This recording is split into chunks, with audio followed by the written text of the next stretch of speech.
Hi there. I'm going to quickly go over how to start a partnership that's a general partnership, a limited partnership, or limited liability partnership in the state of Oklahoma. So first thing you should know is that there is an online registration process on the Secretary of State website. So if you're choosing between that and a traditional paper filing, I'll always recommend doing the online registration because it allows you to submit the documents instantly to the Secretary of State as opposed to sending them through the mail. We have all the different partnership types here. We got general partnership, limited partnership, professional limited, limited liability, domestic limited liability, limited partnership, and then all those as well. I'm not going to go over them again for foreign entities. Now, there is a possibility, or the availability rather, of you forming an account with the Secretary of State website. It's not necessary to file online, but if you are planning on doing so, it'll allow you to manage your filings and review your progress of your filing through the online portal. And we're just going to get right to it here in terms of how to go about doing this. So first thing you want to do if you're filing for a GP is go to this website here and you select the partnership option at the bottom. I'm only going to go through a couple of these because it's essentially the same for each partnership type.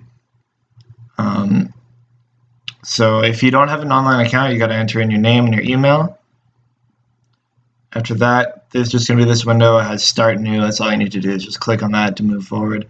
And then I'll show you these statutes that are involved with your entity type and just tell you what you're filing under. Click Next once you're satisfied that you've retained that information. And then you can enter in your name into the field here and click the magnifying glass just to do a name availability check. As long as it is no results are found, you can click Next, move forward, and you enter the address of the Chief Executive Office, street address of the Partnerships Office, registered agent information, that's type, name, address, and contact info.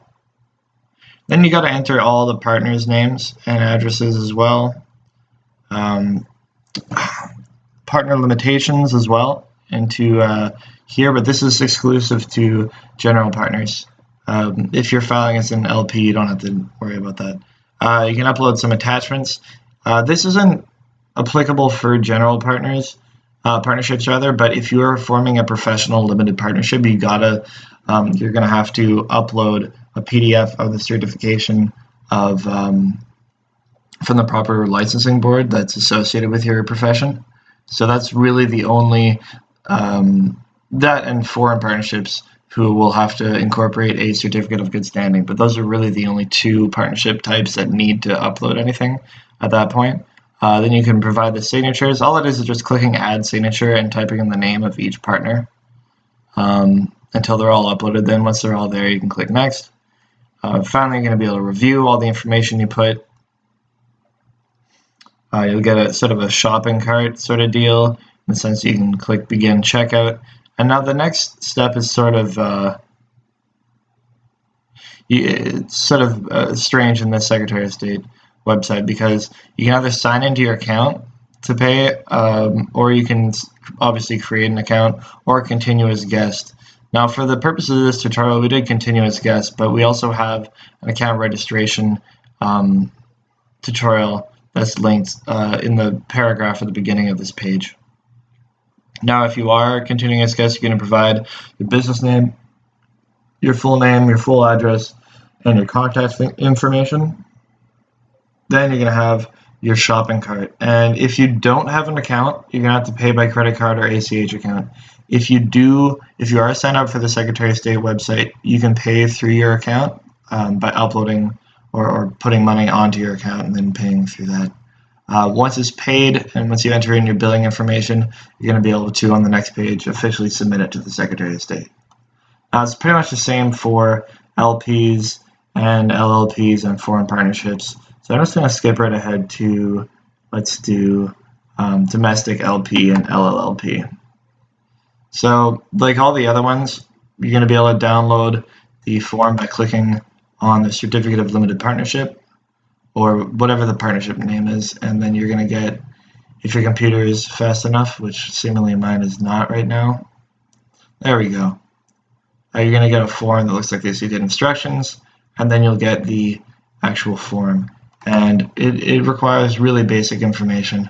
I've relayed it all. Let's see if we can get back there in any kind of time here. All right, there we are.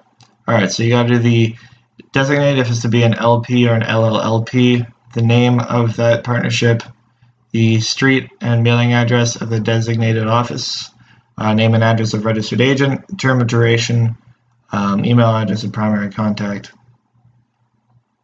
and then the name and address of each general partner, any additional information you think might be necessary, the date of signing, and then the name, title, and signature of each general partner.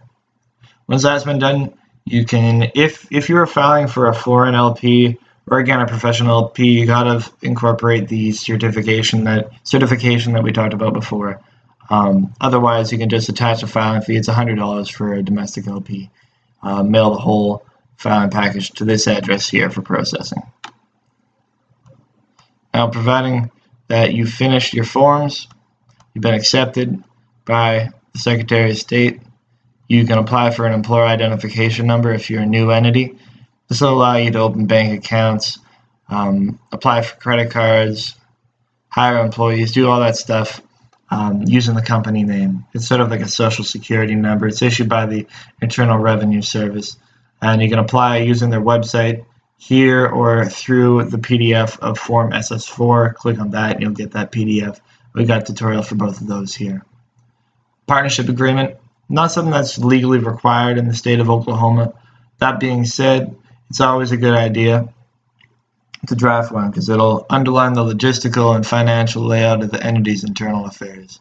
If that didn't make any sense to you, that's all right. You can click on this link here. You're going to get a free template available in MS Word and Adobe PDF. So you can download that. You can choose to use it or not, but it should be super helpful in organizing your business's internal affairs. Finally, renewal. The act of renewing your business is not needed by LLPs or GPs, but limited partnerships will need to do it. You can file an annual certificate along with a $50 filing fee to the Secretary of State. You can do it online. You can do it through the PDF form. Click here.